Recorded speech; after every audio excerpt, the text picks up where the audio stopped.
মুর্শিদাবাদ সহ একাধিক ইস্যুতে বালুরঘাটে বিজেপির আইন অমান্য কর্মসূচিতে ধুন্ধুমার। সুকান্ত মজুমদারের নেতৃত্বে এই আইন অমান্যে হাজার খানেক কর্মী সমর্থক অংশ নেন। মিছিল করে তারা বালুরঘাটের জেলা প্রশাসনিক ভবনের সামনে দাঁড়ালে পুলিশ ব্যারিকেড করে বাধা দেয়। আন্দোলনকারীরা সেই ব্যারিকেড উপড়ে তুলে ফেলেন। পুলিশের তরফে আন্দোলনকারীদের প্রতিহত করতে নিয়ে দুই পক্ষের মধ্যে তুমুল উত্তেজনার সৃষ্টি হয়। ইতিমধ্যে পুলিশ লাঠিচার্জ করতে পরিস্থিতি আরও উত্তপ্ত হয়ে ওঠে।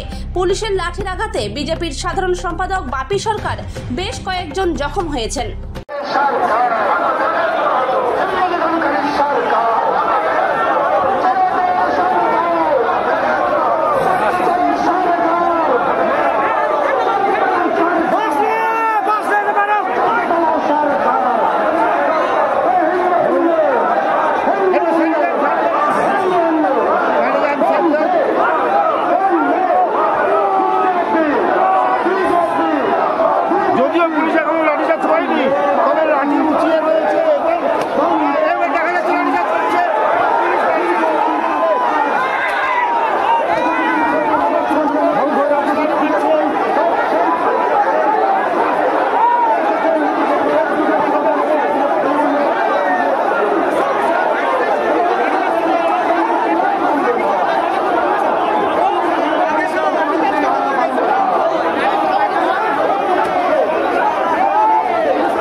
চোরের সরকার বন্দে মাতরম বন্দে মাতরম।